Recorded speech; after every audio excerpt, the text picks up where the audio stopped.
Good day to all honorable committee and to all participants. Thank you very much for the opportunities. Today I will present my case report with untitled The Challenge to Determine the Predisposing Factors of Aphthous like Ulcer, a case report, and introduce myself. My name is Esther Rotius Hutagalung, and I am oral medicine resident of Universitas Indonesia. The content of this case report are introduction, case report, discussion, and conclusion.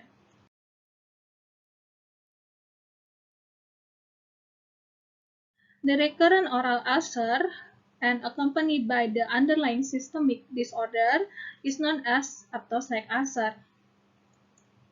And the characteristics of this ulcer are shallow, crown of oral shaped ulcer, well demarcated and surrounded by erythematous halo. It is very painful that make negative impact to daily activity, and the onset is sudden at adulthood and also without previous recurrence. And also it is associated with the flare-up of intestinal symptoms, and it could occur in anywhere of oral mucosa. To establish an accurate diagnosis of Aphthous-like ulcer, so we can provide adequate treatment for the patient. We should do subjective examination, objective examination, and adjunctive examination to reveal the predisposing factor of suspected Aphthous-like ulcer case, especially underlying systemic condition.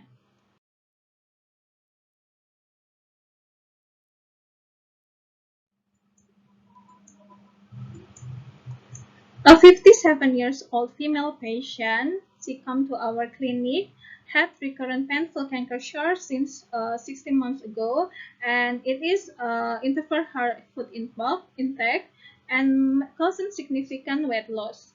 So when the patient gets severe mouth ulcer, she also experienced fever, fatigue, and hemorrhage.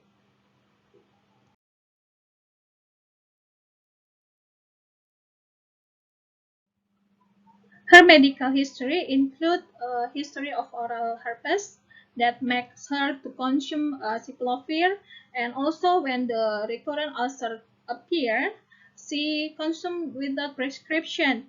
And at this time, the patient come to our clinic. She got the painful ulcer with visual analog scale is 8, and it is also make her to consume soft diet such as porridge and juice. And also we got the history about the physiology stress that was denied by the patient. And we also got the history about the menopause since 4 years ago. At the first visit, we did the clinical examination. The result found multiple oval to irregular ulcer, size range 3 until 550 millimeters on the labial, buccal, subpalate, and condylar mucosa. Also, we found oral white ulcer on upper labial regular, single deep ulcer, swollen edges on the lower labial mucosa, and anterior deep bite occlusion type. And also, we got the herpes serology examination and complete blood count from the last year.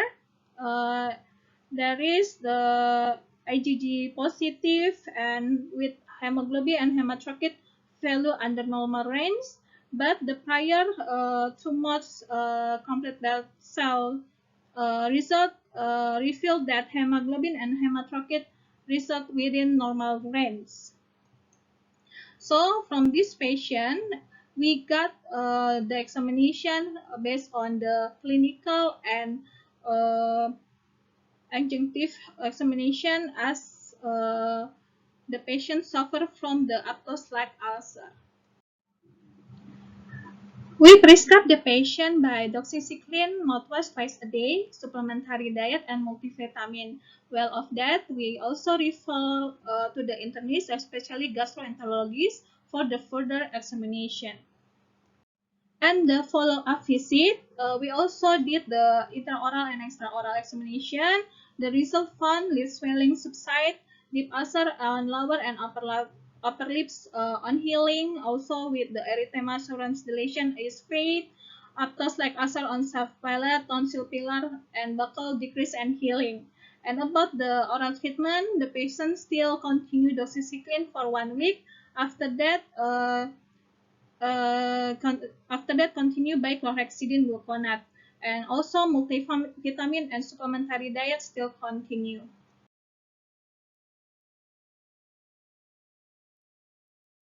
To investigate the Aphthous-like ulcer, when encounter an Aphthous-like ulcer, we should perform a thorough the examination, such as subjective examination, include systemic disease history, medicine, recurrency, and severity of lesion.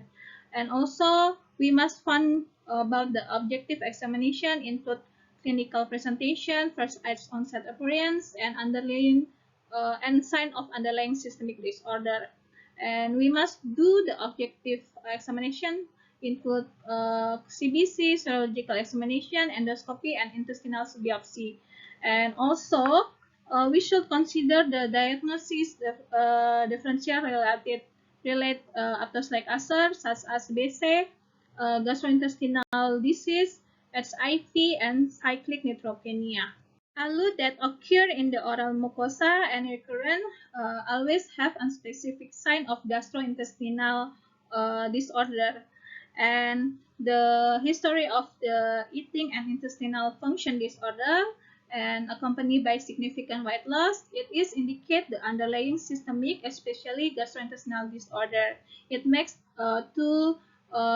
patient need the further examination by gastroenterologist and objective examination such as endoscopy. The topical medication we use for this case varies to reduce the pain, prolong the free period, reduce the depth and number of lesions present.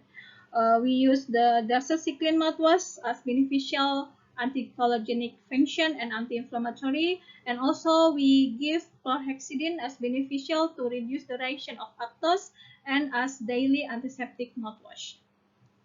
Here you can see that to determine a predisposing factor of Aphthous-like ulcer is very challenging. Seems sometimes the patient unawareness about her disease and systemic disease that it is very need communication, information, and education provide detail to the patient.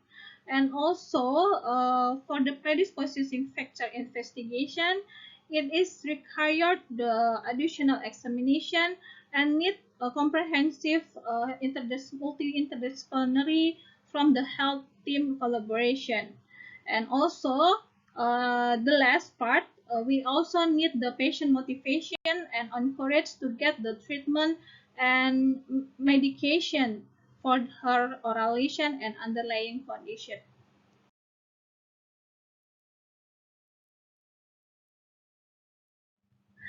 For the conclusion, the diagnosis of Aphthous-like ulcer should be accompanied by the detection of the thorough comprehensive examination such as subjective, objective, and adjunctive examination.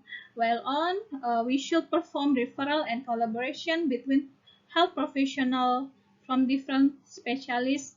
It is very needed in order to provide the best result to the patient.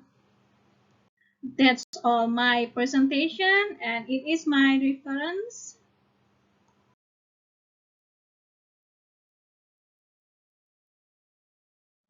Thank you very much.